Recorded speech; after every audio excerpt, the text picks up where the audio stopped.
If you have not seen Sinners yet, I suggest you go ahead and see it right now. Before I obviously glaze the movie and give my review about it, there is a spoiler alert.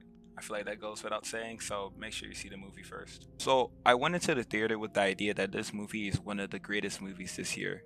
I thought the advertisement for it was amazing and the actors looked amazing for the movie. And I couldn't escape the reviews of it and the TikToks of it, so I just thought to myself, okay, my expectations are somewhat high, but not too high because I'm already used to being disappointed by movies. It started off a little bit slow. We was getting introduced to the characters, and I was trying to first separate the two different characters, but they found a way to separate themselves, and their names stuck pretty easily because Smoke and Stack was pretty easy to remember. Sammy or Preacher Boy didn't feel as major as a character as much as he felt like a side character at the start, but I feel like as the movie progressed, he was definitely becoming just one of the main characters.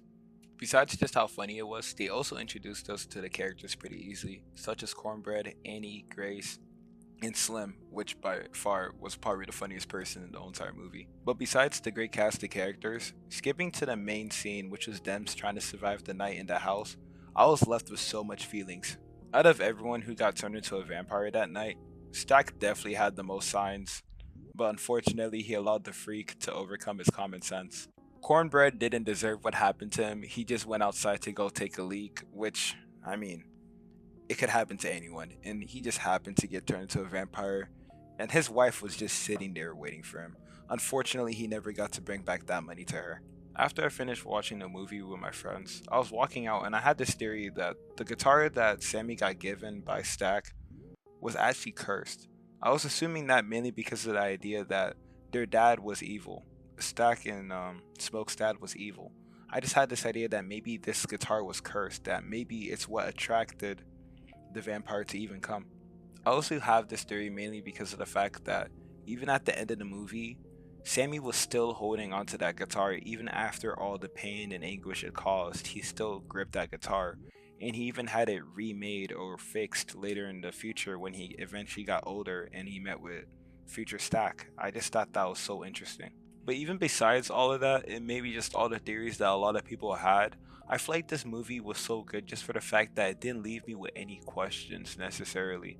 I feel like this movie works good as a standalone. I don't know why some people are saying that they want them to expand this into some type of universe or have a prequel or some type of sequel to it. I feel like this movie works well by itself. But back to the movie though, I feel like another highlight that we all saw was the dynamic between Stack and Smoke.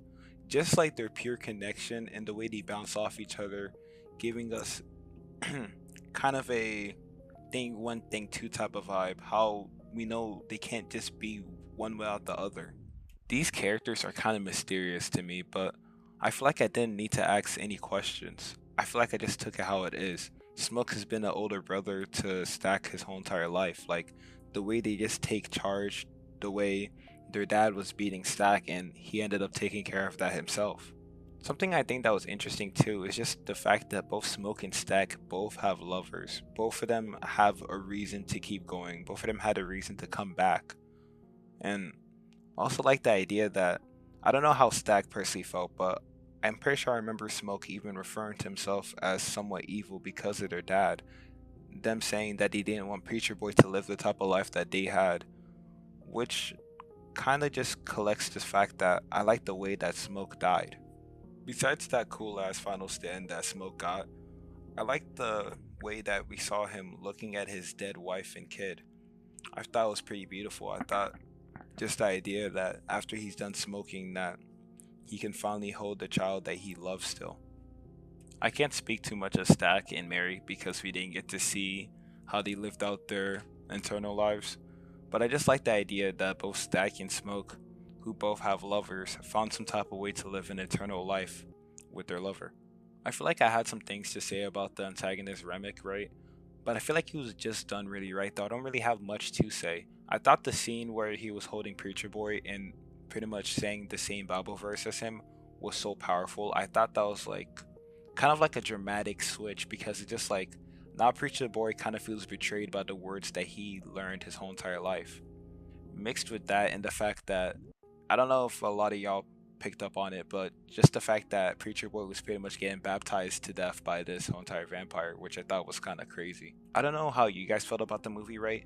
but the music that they had was so powerful. I feel like me as the audience, I feel like I could feel it. I could feel the emotion going into it. But I feel like the song that had the most feeling, which I feel like connects with the movie, was Sammy's song. I think when you just heard him sing his song in the middle of the party, that we could see why Remick wanted it. He brought this togetherness that Remick could not recreate without using, obviously, the mind control of being a vampire. Which, going back and listening to it, you can see how much heart Sammy put into the song, how much people loved listening to his music. Because just imagine working your 9 to 5, working at a plantation, working pretty much hard, and coming down for this one night just so you can rest and listen to some good music and hear someone put out their heart and maybe you just resonate with it. Sammy's love for the blues just brings people together, and I love the fact that they emphasized that point in his song. I feel like I could go on and on about that, but overall though, I really loved the movie. I thought the movie was a solid, I gotta say 8.5 out of 10, which is a really high rating in my scale. I definitely am gonna rewatch it, and I suggest you to rewatch it too. And if you like the video, go ahead and let me know what you want to see next, and maybe subscribe. Thank you. Have a good one.